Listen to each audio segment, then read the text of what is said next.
Welcome everyone to the Yale School of Management's Leaders Forum. Today we have the privilege of having a conversation with Mr. Mikhail Fridman, an international businessman and co-founder of LetterOne, an international investment firm headquartered in Luxembourg with offices in London and New York.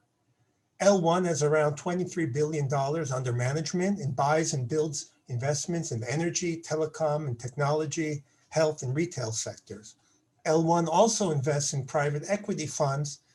L1 owns Holland and Barrett, which is one of Europe's largest health and wellness retail chains with stores in more than 1,150 locations worldwide. L1 also owns 30% of the German gas and oil company Wintershall Dea, which has operations in Norway, Denmark, Germany, Algeria, and Egypt. And it also owns 74.8% of DIA, the Spanish food retailer.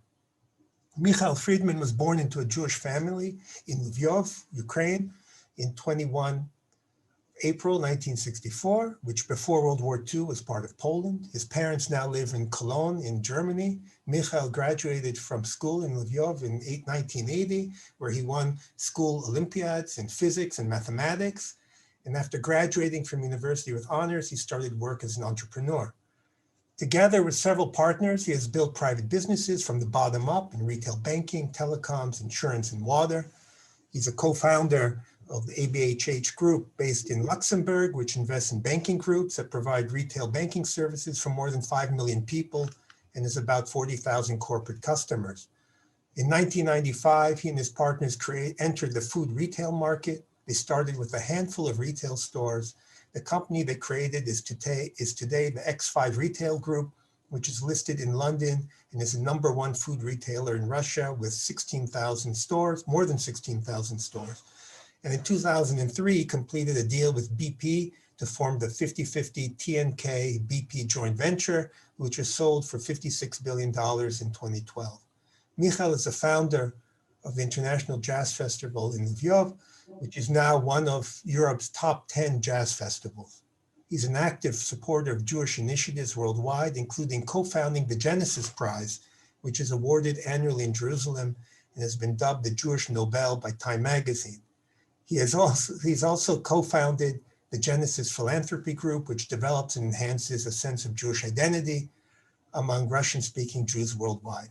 Welcome, Mr. Fridman. Thank you for joining us today. Thank you for so kind of complimentary and nice introduction. Actually, it's nice to hear it. So I met a lot of things, good things, at least according to your, start. Yeah. Well, part of the introduction, noted that you were a very good student. So I guess as a professor, I wonder, how did you end up pursuing a life in business as opposed to academia? You know what? Actually, it's a good question. I think that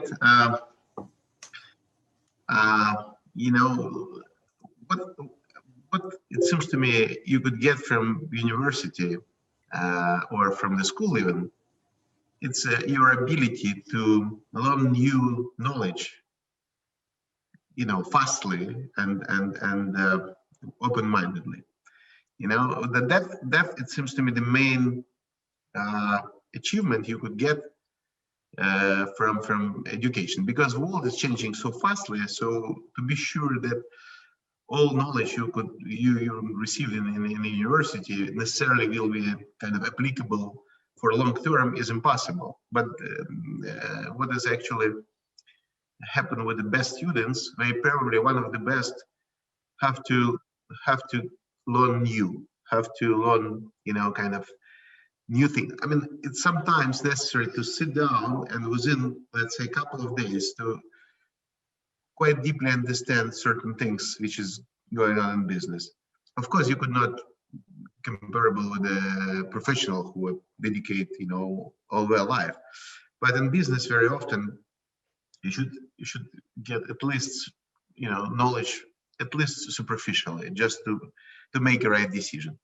So for those who are really good student, as as a rule, I would say that all of them are pretty well consume new knowledge and new lessons, let's say. And I think from that point, that's a huge competitive advantage regarding peers in the business. So I would urge all your students to be really good students if I really wish to become business people. Right. So, if you were, it's you can see that you kind of put this to, you applied this in your work because you've been involved in a very diverse set of industries. Right. So how is there a common thread to which ones you got into, or how you selected where to invest? Is there some common principles that you apply? Yeah, actually, initially, I mean, it's very often defined, was defined by the circumstances, right? So we started our business activity in very early period of time of Russian, kind of private initiatives. That was end of 80s, beginning of 90s, and the market was empty, competition was very weak, and a lot of industry did not exist at all. For instance, you mentioned, X5 Retail Group in your introduction. And when we started to invest, there was no network of retail in the country. It didn't exist at all as an institution, right? And I remember that I read an article. So one of the first principles we used for investment was actually we wanted to invest in potentially gigantic businesses. We didn't want to invest in the business which the horizon of which is very limited, right? So from point of view of, of volume, of turnover, of profit, and so on and so forth. So we've been in position to have a luxury of making a choice among the big industries.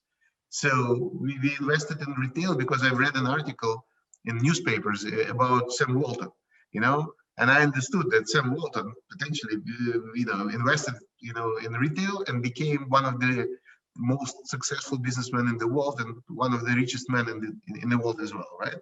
So we understood in that time that there is no competition, no other network.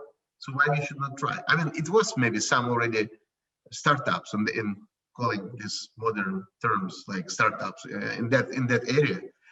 But we just started together with many others, and kind of within a certain period of time. Of course, that's not enough just to be one of the first who invested. But fortunately, we've been quite capable to develop that business successfully. We've made a couple of mergers and developed that business within long period of time. And right now, this very successful company with that kind of revenues more than almost $30 billion, and almost now it's the figures a bit less rather than a bit more like you mentioned. It's almost 20,000 stores and 350,000 employees in the company. Right. So that's really huge business. So the horizon we defined very properly. So in that time, we did not guarantee that we will reach this horizon, but at least we made the right decision from point of view where we should invest. And when you go into such a big market, a big industry, there also could be bigger risks, right? Of how do you manage how did you manage not growing too fast, not being overexposed as you try to build the network? Okay, in each businesses, not just in retail. In retail, by the way, it's to a certain extent it may be less risky business rather than, for instance, banking business or any other businesses. But all businesses risky from point of view of how you should calculate risk return reward, right? So that's balance should be appropriate. You know what? We've been always pretty conservative. Frankly speaking, we rather because we initially started to invest in Russian market, and the Russian market was extremely vulnerable and volatile, and it was a plenty of crises within last decades in the Russian market. So we've been in a position to always try to be a bit more kind of conservative. We always rely on a less optimistic scenario rather than many of our competitors, frankly. And I think because of this vulnerability of the market, we've rather been more safe, more secure from that standpoint. And according to our analysis, we always grew much faster during the crisis period time in relative terms. I mean, so we maybe diminishing in absolute terms, but from point of view versus our peers and competitors, we rise faster. Let's say our market share rise faster during the crisis period of time, when people suffer from too risky investment. Right? At the same time, during the more kind of growing phase of the market, we kind of traditionally been a bit behind our main competitors because our main competitors took more risk. Probably because of actually market is so difficult and so many crises there. In the end of the day, our strategy became more efficient. That not necessarily means that it would be the same strategy in other markets, because if you're analyzing markets of the, let's say, US or whatever, it's a plenty of company which market capitalization right now is multi-billion dollars and dozens of billions of dollars. Despite that, revenues is very kind of small actually, and the profit is even not predictable for the foreseeing future, right? So that's the profit is estimating, in dozens of years from now. Nevertheless, the market believes in that concept, and market paying premium for that concept sometimes, pretty often. By the way, during the last period of time, that's quite often. I don't know to what extent it's sustainable, but that's the fact of life, right? So people taking the risk, demonstrating to the market certain, kind of parameters like number of customers or number of visitors of websites or whatever, or online orders, and that's quite convincing for the market to be attractive for the investor. Right. I mean that it's just a different market. So maybe in that market, a more optimistic view become more successful strategy. Yeah. So that depends on it's heavily depend on what market you invest, right? Yeah.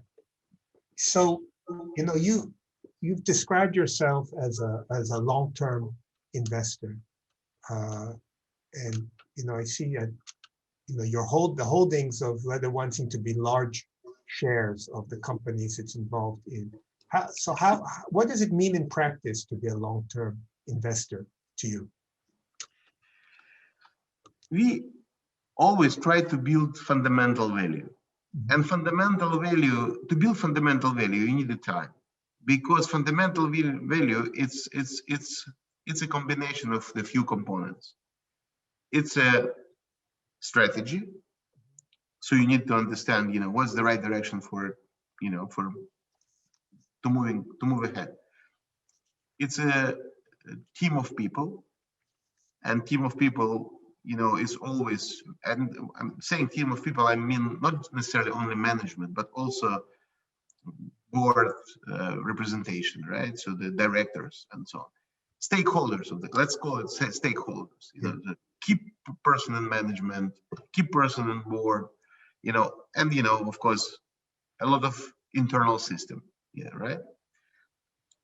And of course the market should be at least favorable somehow to what you're doing, and very often market is cyclical, so to build a really fundamental value, you need to at least wait until the positive phase of the cycle.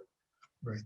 But all these things, especially building a management team and the stakeholder team, require kind of painstaking approach. It's require patience and seriousness and consistency, to be persistent, and so on and so forth. I always saying that this team, it's like a puzzle, right? So it's necessary to collect a puzzle which potentially could make a very nice, attractive picture, right? But when you're taking the very small pieces of that puzzle, and not necessarily each of their pieces is fit to the shape of the whole, right? So you should combine all this until you build really team which would be kind of capable to achieve a lot. And all of these things is really it requires a lot of patience. So I know a lot of company, especially that's very typical for private equity fund, which is investing for very limited, let's say, with a very limited agenda. So we understand that certain, let's say, clear things which we could fix or improve within a reasonably short period of time. So we're investing. After a couple of years, we just kind of improve that, and if the market, okay, it's the right time for them to sell. That's fine. That's very decent strategy. I don't have any kind of complaint regarding that strategy. That's very useful for the market. All this kind of small, relatively small changes, kind of incremental improvement of the company. We prefer, according to, maybe again, that's to a certain extent it's legacy of our business experience primarily in Russian market, because Russian market is not very liquid. So if you buy something, you could not rely on the ability to sell, within, let's say, a couple of years. You need to be patient, right? You need to build really a successful company which will generate decent profit, pay good dividend payments, and would this and become institution more or less of the market. That's important, in the transformation. So effectively what we are doing, we try to transform company from just certain business entity to institution on the certain market, and that's definitely is long-term strategy. Right. So the when you're doing that, to be an institution, seems you have, it's more than a business role, right? It's Right. Businesses are large scale. If you're the biggest food retailer in Russia, is playing a big role in people's lives. Oh yeah. Right. And so how do you see that connection between what you're doing kind of within the business, but then its role that the business is playing in the society around it? I think that's actually, in the end of the day, one of the most important goals for businesses, right? So I think that goal for business should not be just to make a profit. Goal for business, in philosophical terms, should be to become really irrevocable part of day-to-day life, of everyday life of people, right? If so, look for, let's say, Google or or Facebook or Apple. I mean, of course, that's very profitable company, but in the end of the day, we've made the things which you could not imagine right now how we have possible to live without them, right? So that's, of course, that's a genius people who created that company and developing that company. But in each society, in each country, in each market, you have different scale, but the same type of entity, which is really quite useful, and it's inseparably connected with the everyday life of regular people. So that's the goal of the business.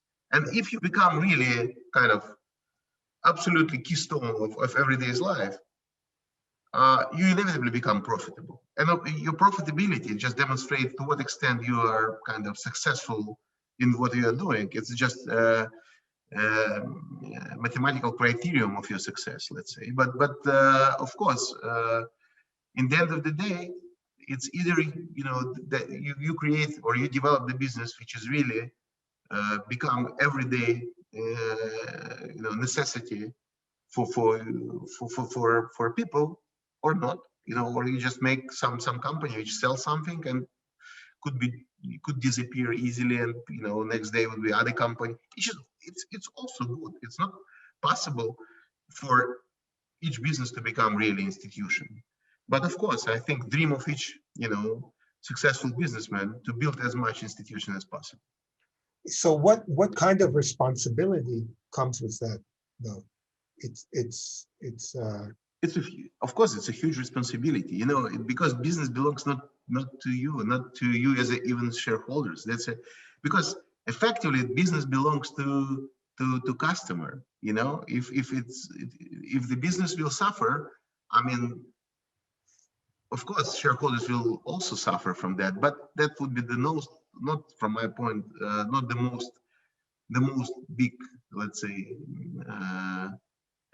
threat for the business. The biggest threat for the business definitely would be the kind of problem of the customer. If customer could not visit, let's say, our stores tomorrow, that would be a real problem for hundreds of millions of people, because we have probably like 70 million customer every day, or 50 million, something like that. Right. So if today many world leaders are meeting for this climate summit, right? And yes. Environmental sustainability is very much on people's mind, especially we are the younger generation. Hopefully Sure. it's here in our audience, and and so how do these issues relate in your mind to the this long-term view of investment in the building institution? That's a good question. Look, actually, that's a new phenomena, ESG, Mm-hmm. and from my standpoint, that's tightly connected with the changes in the technology. We are witnesses of what now. I think that traditionally, actually, for the business primarily communicate with their customers through the certain marketing actions, right? For the advertisement, certain messages, certain introduction of new product, and so on and so forth. But feedback from the customer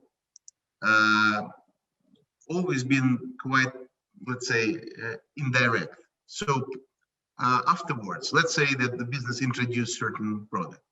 After, let's say, 3 or 6 months, you could get some feedback from your customer, right? So whether customer, welcome this product or reject.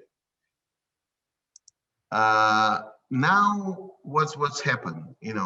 Now actually you could get this feedback almost immediately, because what's happened within the last decade, let's say, the development of the social network and generally channel for communication allowed to collect and analyze feedback of the customer almost immediately.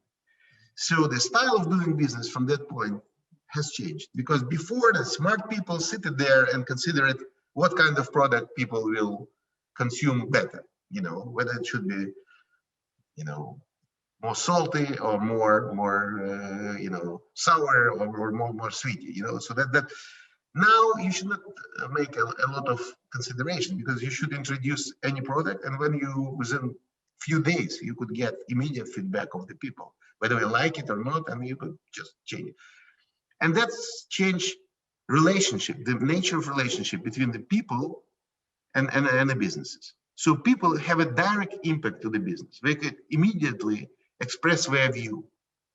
And before, the only way of regulation of the business was government. The government effectively provides some licenses or establish certain rules. I mean government in wide meaning of that word. It's not just government, but also, legislative body and so on. So we establish certain rules and criterion, what is appropriate business, what is not appropriate, what's possible, was not possible. Now, I think the principal distinction, which happened relatively recently, that this assessment of the business, you could get directly from the society. So you could get in parallel with the assessment of the quality of your product, which is having also very direct influence on the business. You could get also assessment of whether people believe that business is good for society or bad for society, whether people believe it's ethical business or non-ethical, violating your rules or according to certain rules, not formal rules, legal rules established by the, let's say, government, but also some social rules established by the society, right? And informal rules. So from my standpoint, what's happened and is happened that ESG is a kind of form of, let's say, of licensing of the business by society. So effectively, what's happened, so society could immediately provide where either support and to a certain extent permission for doing business, or just to punish somebody and to say, look, we don't like you guys. You're doing business wrongly. You're doing business way which somehow harm, society's interest, people's interest. And you could get it, directly from the people, and you should not even use government, which is always a bit more bureaucratic and quite formal, right? So I think that that's become and became already very important component of ability to do business. Because if the society is not supporting that, if you could not get permission, license from society to make money, let's say, you're out, right? So because people say, we don't like this business, that business is not good for us. So it seems to me, and again, before that was impossible because channels for this exchange of opinion, the amount of channels, very limited amount of channels. Now you have unlimited amount, so you could collect all these voices, every single minute. So therefore, the voice, the kind of combination, combined voices of society became very important factor of success in the business. So and that's from my standpoint means what we call ESG. It's not just to use organic material instead of plastic or reduce carbon emission or whatever. It's much more wider, it seems to me, much wider interpretation of that. So everything which would be not good for society in general view, from general standpoint, would be unacceptable and I think would be denied by that society. Yeah, but at the same time, I mean, it's very interesting that, it's a good framing of this as it's a broader question. But at the same time, you can't just be reactive to it. So, you have to have this potential feedback and the directions it may go as part of the strategy. Exactly. Right. Of course. Right. Yeah, so you could not immediately change your attitude unless you rebuild your internal culture to be very attentive to what society is saying to you, right? So, and I think that would be kind of absolutely crucial factor of building of the institution. If you want to build institution, you need, as a first lesson, to learn that you as a company should very carefully, attentively listen what people believes about your business. And if they do not believe that you're doing something properly, you should consider that seriously and either correct or, or try to convince society that you are doing okay, right? So, and that's, of course, tightly connected with this long-term investment. Because it's not possible to build this culture overnight. Right. Because if you're analyzing previous period of time, the culture of the business were built primarily on the idea to make money for shareholders. Right. So what is changing now, because the voice of society becomes so loud, if you wish to make it money, you first of all, you should not just only satisfy, of course, the previous, it was like, if you satisfy certain legal requirements provided by the government, you could make money. Yeah. Okay. Now you should, of course, satisfy requirements of the government, but also you should fulfill, let's say, demand of the society.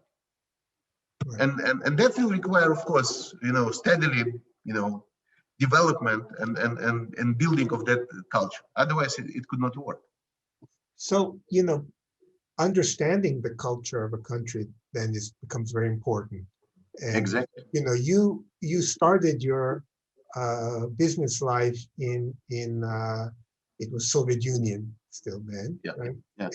And that was an environment that you knew from inside, and it's difficult even still today for people who are outside to do business, because you have to understand the culture and the environment.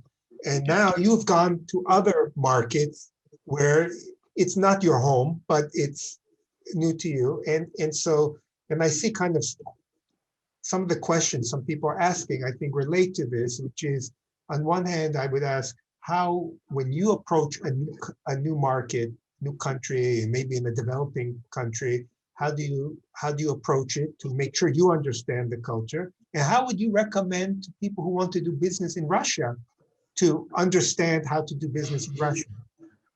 So that's a good, obviously, it's a very reasonable question, because for many who are doing business worldwide, it's a practical challenge, let's say, have to accommodate to this strange, let's say, Russian environment in the business, or I don't know, strange, whatever, any country things.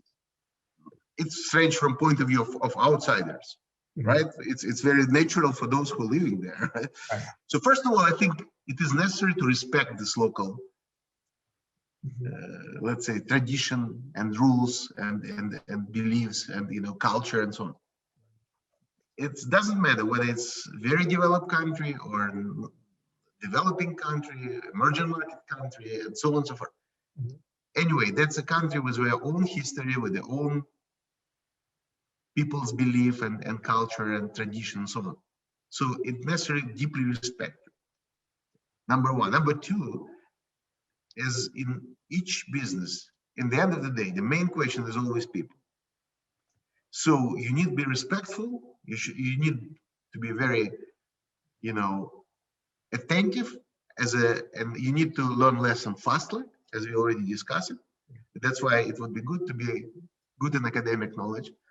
And also you should rely, of course, on the local people, because they should be the best guides for you in that uneasy environment, right? And that's universal advice for all countries. And for those who would like to invest in Russia, it's exactly the same advice. You need to be respectful. You need to be attentive. You should be a good student and learn lessons fast. And you need, of course, find the right people, local. You should spend enough time to understand whether it's a good people or wrong people for your company. Because your principal in the company could not be necessarily very common in a certain market. But you always could find somebody who fit to this culture much better than many others, right? And at the same time, he or she could be the carrier of the local knowledge, right? So that's what we are doing. Investing in Spain or investing in Germany, of course, we have, first of all, a lot of local people. And that's not easy, of course. In the end of the day, that's the art of business. If you could find the right people, you are the winner. Yeah. If not, sorry. So that's what we're doing, But of course, for us to invest in some countries, it's much easier rather than for if we would be just young students and decided to invest in other countries which we don't know. That would be, of course, a very big kind of challenge for us. But now, making certain capital, we could afford to take the risk of investment because we have resources to learn the lessons. If you're learning lessons within a certain period of time, you inevitably make a mistake. Right. and you're paying for that mistake. Mhm. So to pay for that mistake, you should have certain kind of caution, right? So that's what we are doing. We already made certain capital. Our capital allowed to us to invest and to take this risk reasonably, kind of smartly. So with regard to this ESG and um, the sustainability fact, you have some element of investment in the energy sector. So do you have a sense of how do you see this evolving over time? This as a business. Yeah, that's topic become very kind of hot for discussion and publication worldwide, because on one hand it's as we discussed, because of public opinion, because of demand from society to reduce carbon emission, that's definitely under clear threat and pressure from the ESG standpoint. On the other hand, objective situation could not allow, for the time being, immediately to replace fossil fuels by a certain alternative source of energy. Alternative energy is developing very, very intensively. It's plenty of investment there, but at the same time, so far, there is no obvious answer how to completely replace fossil fuels. It's ongoing process, but the process will take dozens of years probably, especially for a certain part of this, fossil fuels. Of course, probably coal, first of all, and oil will diminishing where kind of place and percentage and share in the energetic balance. But gas, for instance, according to forecast, we've seen in the last period of time, still and will be, it seems to me, one of the most important component of the balance. So just to exclude completely, that's impossible. Right. So we should be realistic, right? So we should be, on one hand, to try to develop oil and gas business, at least gas business, because that's generate kind of the necessary amount of energy for the development of the world, and Right. it's impossible to just to kind of exclude it. At the same time, I think that requirements to that business inevitably will become more and more strict. So I think that the concept of zero emission business or so on steadily will be applied to legislation in a certain form. Maybe not now, of course, that will happen again, not overnight, but within foreseeable future. I think that's inevitably could happen, and also in taxation and so on. So I think the only kind of reasonable strategy would be to develop that business, to try to minimize or to neutralize carbon emission, and to make the kind of zero balance for damage of environmental. And also at the same time, very seriously consider some alternative sources of energy, which we are also doing. We are, as any other serious exploration and production company, right now we're considering some alternative investment in energy, in recoverable sources of energy. So that's the only approach from my standpoint, which could be sustainable in a foreseeable time. Yeah. So if you in terms of these other changes, we're hopefully towards the end of a pandemic, and I wonder if you have thoughts about what changes will be long lasting in business as a result of the pandemic. That's right now one of the question which is very popular in newspapers and everywhere, magazines. To what extent pandemic has changed modern world? I'm a bit more kind of let's say not skeptical, but at least less um, I don't think that's the changes which were triggered by the pandemic happened because of just pandemic. I think that the pandemic just to a certain extent enhanced trends and development which already been, right? But inertia is actually very specific and very typical features of human society, right? So all these services like Zoom or Blue Jeans existed way before pandemic. Right. People didn't use that so actively. Why? Because that's a matter of inertia. Inertia was so high, so you should and you should travel for other places for many hours, and just to spend a couple of hours with a few people, because just it was tradition to sit on this around the table and see each other face to face. Of course, from my standpoint and from my personal experience, sit together face to face is still a bit more productive rather than just to see each other by screen. Right. But I think making comparison between this travel with spending one day on one direction and one day back and just a couple of hours literally for meetings, and making a comparison with today's opportunity, which was triggered by pandemic, right? So just to meet for a couple of hours without any spending time for the whole this commute. I think that's of course in favor of modern technology. So what's happened? Pandemic just enhanced what already existed, and it seems to me mankind we just chosen what became more rational. I think that if they're analyzing the history of mankind, they were always using certain, part of opportunity which make their life a bit more rational, a bit more convenient, more suitable, right? And so I think pandemic just allowed for the people to look at the whole this technology with a new eyes, a new angle, and I think that people will just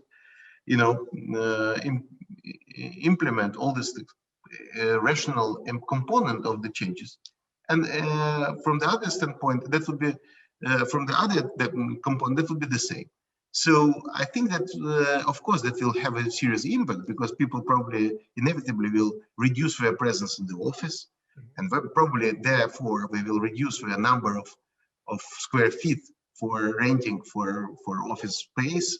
And probably we will kind of not necessarily move towards a big city, and because effectively one of the most important argument to live in a big city was just to have a chance to get to your kind of working place. Right now, if you could spend 2 days or 3 days per week in the office and a couple of days outside the office, you not necessarily should live in the city. You could live in, let's say, countryside and just do once or twice per week come to the office, and and that could allow you to live in much better condition, in fresh air, and kind of near close to the nature and so on. So that would be inevitably happen, but I don't think it will happen very soon. I think that will be very steadily changes. Technology will be improved somehow, and inertia will still be kind of important factor of that, because still people do not feel the same feeling of communication by video as they felt communicate to face to face. So that's a process. So that in pandemic as a trigger of that process made very important input and played very positive role, my guess. But I would not overestimate speed of the changes. Thank you. Well, I think we came to the end of our time, and I want to thank thank you very much. It's very insightful. Yeah. And I, hope maybe we see you again, and maybe even in person.